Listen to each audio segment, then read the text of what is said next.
Meskipun usaha telah dianggap layak tanpa dukungan manajemen dan organisasi yang efisien, resiko kegagalan tetap ada.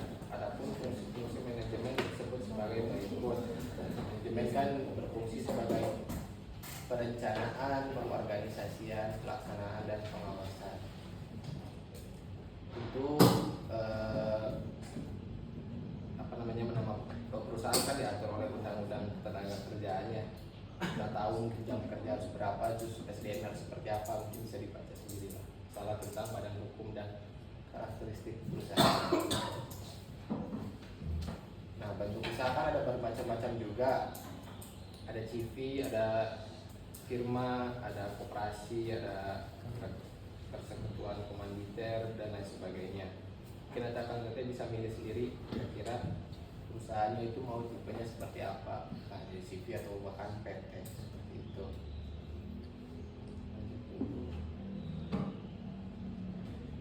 Terus juga di bentuk organisasi perusahaan, itu perusahaan kan perlu struktur organisasi ya untuk mengetahui baik dari jabatan, terus tugas dan wewenangnya dari masing-masing jabatan itu seperti apa. Bentuk organisasi perusahaan ada berbagai macam tipe, ada plan organization, ada functional organization, dan sebagainya. Nah, jadi di bab ini yang akan kita kerjakan adalah yang pertama kita akan membuat struktur organisasinya dulu. Kita akan buat jabatannya dari direktur sampai ke staf itu seperti apa. Misalnya direktur, terus nanti ada kepala bagian, misalnya bagian marketing, bagian apalah sebagainya, operasional dan sebagainya, kalian bisa atur sendiri. Yang penting tingkatannya itu sesuai dengan pada umumnya. Nah, di sini juga kalian akan namanya berkreasi lah. Kira-kira perusahaan yang kalian buat itu namanya apa gitu, sekreatif kalian mungkin. Di namanya ada juga logonya, barangkali mau dibikin silakan. Visi dan misi perusahaannya juga, tentu kan perusahaan pasti harus punya visi dan misi ya, untuk ada target gitu, ada semangat lah untuk mencapai suatu tujuan, visi dan misinya. Terus di struktur organisasi ini mungkin ya kalian aturlah gimana strukturnya gitu, dari manajer misalnya ada kabak kan ada banyak kabak pemasaran, kabak keuangan, kabak produksi, nanti kan turun lagi ada stafnya dan sebagainya. Mungkin contoh lainnya ada di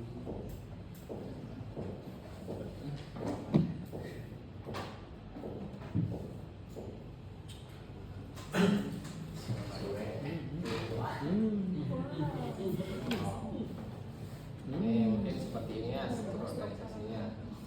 Tuh ada presiden direktur, terus nanti ada bagiannya ada departemen pemasaran, departemen keuangan, departemen produksi, marketing, ada manajernya, ada kepala bagian, ada stafnya. Seperti apa? Terus kreasi kalian aja nih. Yang penting kan sesuai gitu dari struktur. Lalu karena ada struktur organisasi, kan kita ada tenaga kerjanya. Tenaga kerja di sini kita bagi beberapa. Yang pertama, di tenaga kerja tidak langsung perkantoran. Jadi kan tenaga kerja tidak langsung perkantoran adalah tenaga kerja yang bekerja di kantor tapi tidak langsung terjun ke bagian produksi seperti itu. Kan bagiannya kerja di kantor ya. Terus kalian tentukan juga terserah bapak ini mungkin gini apa namanya personilnya juga, jadi dari masing-masing jabatan itu ada berapa anggota. Kalau ini kan kita semua kecuali stafnya, staf tidak ada 5. Staf juga dibagi, ada pemasaran, ada periklanan, promosi. Terus ada tenaga kerja tidak langsung perkantoran. Jadi di sini tenaga kerja yang kerjanya itu di luar kantor seperti security dan OB, pengelola masjid, resepsionis, supir, dokter dan sebagainya. Terus ada tenaga kerja langsung fabrikasi, ini menyesuaikan dari mesin yang sudah akan teteh dapat di MPPC ya. MPPC kan udah dapatnya jumlah mesin. Kalian tentuin apakah masing-masing daerah cuma mesin satu orang atau dua orang.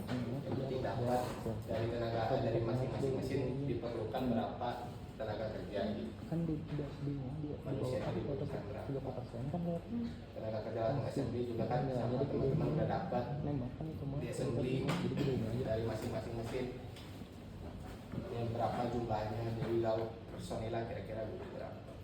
Dia asumsi aja. Hah? Asumsi aja. Apa? Asumsi aja. Asumsi aja. Lalu job description ada job specification. Kalau di sini masuknya kita bikinnya struktur organisasinya, jabatannya apa aja. Kalian lebih rinciin lagi. Kira-kira misalnya dari direktur tuh persyaratannya apa untuk sebagai direktur, tugasnya apa, wewenangnya apa.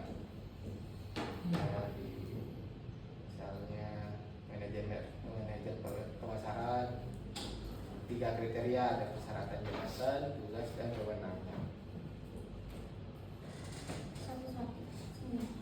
Iya, dari setiap struktur organisasi sekarang jelas gitu. Oh ini tugasnya ini biar nggak ada yang saling lupa tindih gitu dari tugasnya.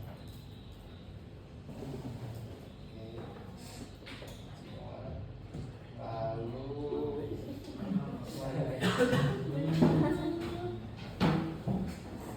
nanti udah kerjakan tahulah kemarin gimana tugas-tugas jabatannya dari masing-masing. Semuanya. Atau bisa sekalian searching lah, kira-kira kan gampang di Google tugas ini apa, tugas ini apa. Ada. Ya, bisa sih. Kan? Yang malas ya malas kerjainnya. Lalu kan udah dapat nih tadi strukturnya, jumlah personilnya berapa, sehingga kita bisa menghitung jumlah tenaga kerja. Dan kalau misalnya personilnya masih belum jelas kan kita nggak tahu nih gajinya berapa gitu masing-masing. Dari jabatan juga kan bisa menentukan gaji ya kan. Dari mungkin semakin bawah semakin besar gajinya, ya, semakin bawah semakin kecil seperti itu. Terus setelah dapat gaji, nanti kita akan menghitung luas kantor dan fasilitas. Tentu dari masing-masing jabatan kan punya ruangannya masing-masing, dan ruangannya masing-masing itu kan ada ketentuannya ya. Biasanya kita pakai menggunakan itu buku data arsitek. Di buku data arsitek itu suka lengkap. Misalnya direktur itu ruangannya seperti apa, fasilitasnya apa aja, untuk memadai kerja dia gitu kan. Terus udah sampai sini mungkin. Nah ya. Tuh, kita lanjut ke masalah perhitungan gaji ya. Tapi itu jelas dulu. Tugasnya apa udah jelas. Nah dari bikin struktur, tentuin jumlah personilnya, tadi kan jabatan, tugas dan wewenang seperti apa, sehingga kita bisa menghitung gajinya.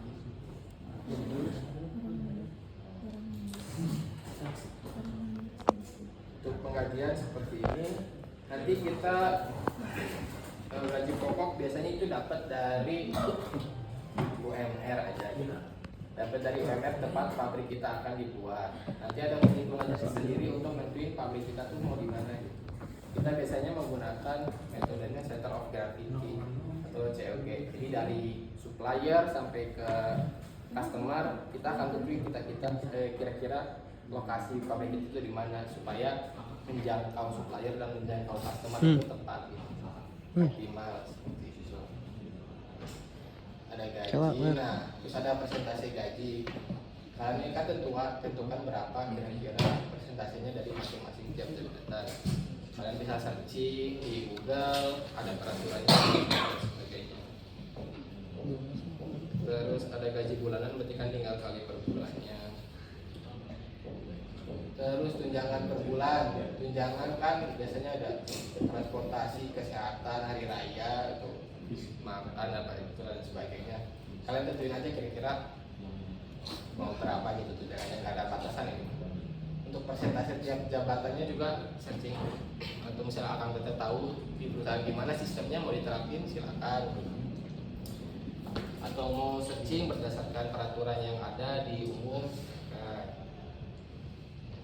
Pajak juga kan ada aturannya ya, pajak harus berapa, asuransi juga kesehatan harus berapa. Mungkin contohnya ini kan lokasi, kalau di sini kasusnya lokasi UMR itu di Purwakarta, jadi kita dapat gaji pokoknya dari UMR, terus ada tunjangan, tunjangan juga ini ada berapa nih, paling sedikit 75%. Yang penting akan teteh masukinnya sumbernya dari mana gitu, biar kita jelas gaji berapa. Asuransi kesehatan 5% dari gaji sesuai peraturannya sudah.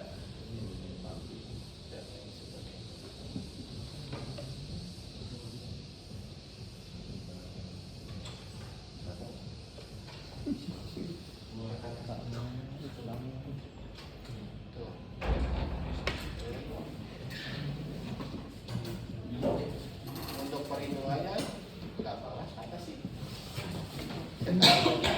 Berapa nanti gaji bulanan, tapi kan tinggal dikaliin aja, dikali ini kan. Ini kan transportasi misalnya ini sesuai dengan jabatannya. Misalnya yang ini 10%, dikali-kalinya yang 10% kan. Berarti yang persenan juga tergantung sama ini ya, sama jabatannya. Kalau saya ya, kalau gimana sih, yang penting jelas sumbernya harus ada. Oh ternyata ini kita tanya. Berarti nggak mampu harus mampu. Iya, yang penting mah dapat gaji aja sebenarnya. Dapat gaji tapi jelas gitu gajinya. Kalau mau disamain semua boleh. Boleh.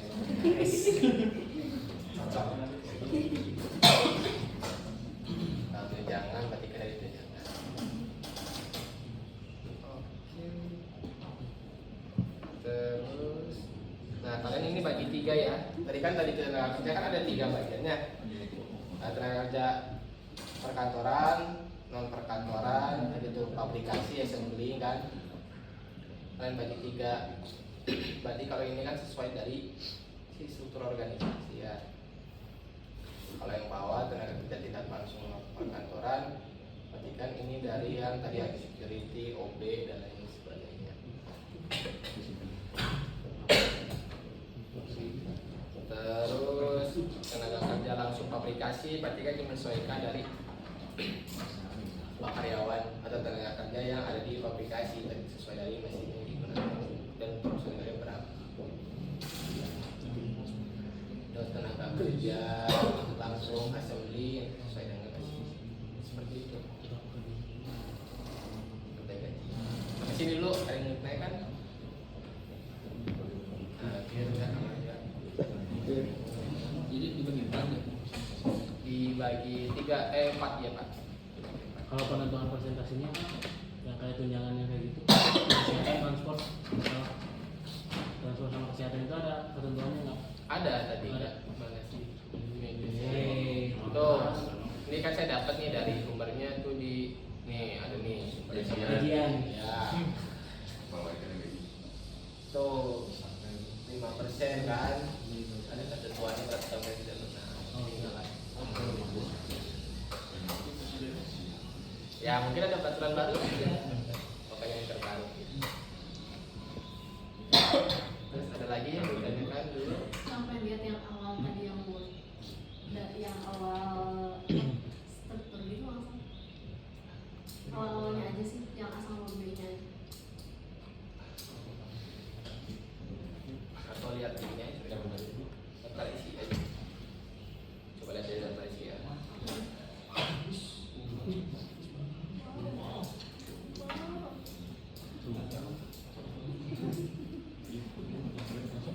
Nah, coba. Nih,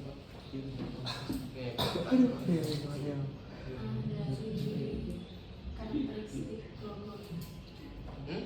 dari karakteristik logo.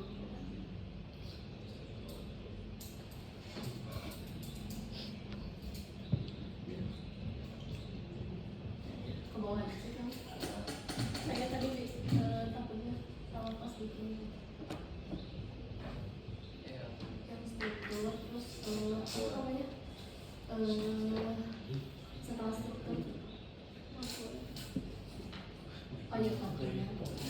Nah ini nanti kita akan hitung pakai COG kira-kira lokasi pabrik kita mau di. Oh itu juga. Hah? Itu sama itu juga. Jadi kan ini kan udah tentuin gaji ya. Ambil dari kamera aja. Kan kita harus tahu posisi pabrik kita tuh letaknya tidak perhitungan. Seharusnya di PT IT sih, cuman karena kan jelasin ya. Dijelasin tuh di MTD misalnya apa tadi Center of Gravity. Belum Ya. itu Bisa jelasin di sini. nggak tua. Gitu aja. Ilmunya ada cuman kita nggak baca. Di COG di MTD mah shaping method gitu ya.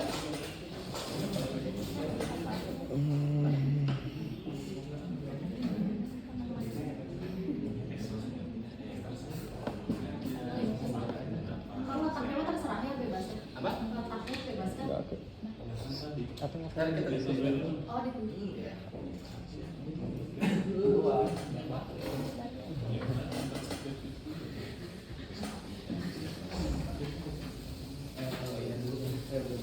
Oh ya, mengenai persentase gaji,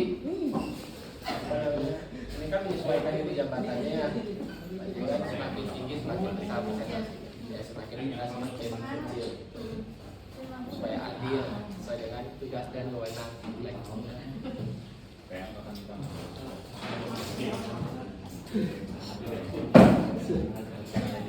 Bawa lagi kang, bawa lagi kang. Oh iya. Ada yang mau seperti ini juga. Yang ini Itu karyawan bebas ya? Mau personilnya berapa? Bebas. ya. Sebenarnya kalau kita masih sedikit kan, kemarin PPC kan hanya berapa satuan. Oh iya, kan diseling. Iya, jadi kan mungkin tenaga kerjanya nggak bakal sebanyak itu. Bagi kita, tuh kita aja cutting mungkin ada 19, ada 63. Oh. Kalian kan paling cuma puluhan kan, cuma 10 mungkin ya. Sedikit ya, pasti kan lebih sedikit, nggak bakal sebanyak itu.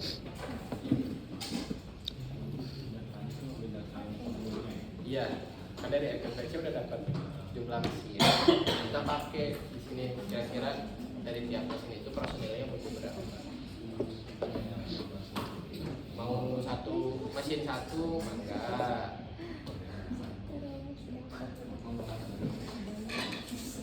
Nah ya barangkali butuh dua kan Pak, satunya pegangin, satunya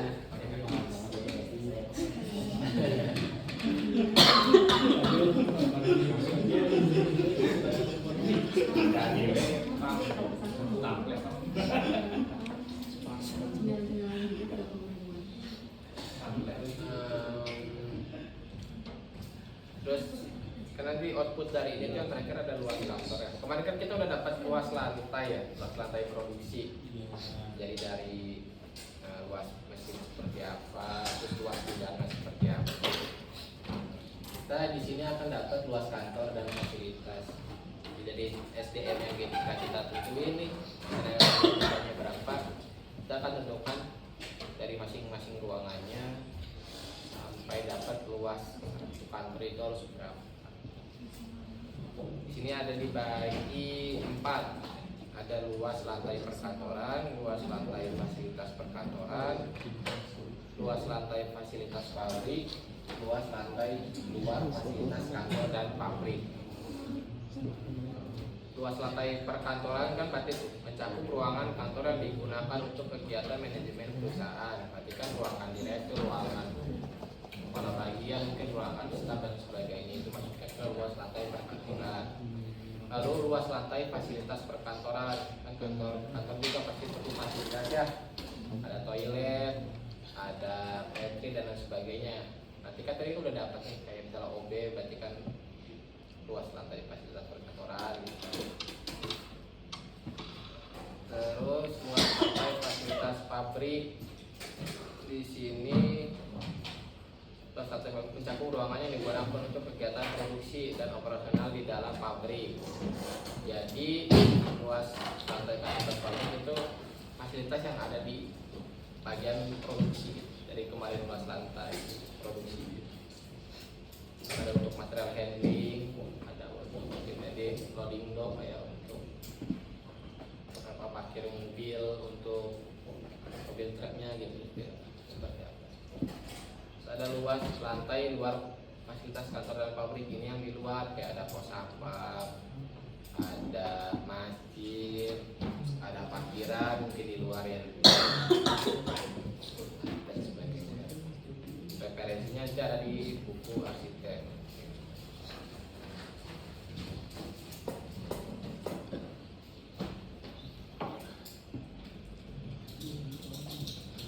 Buku arsitek. Nanti saya kirim buku arsitek.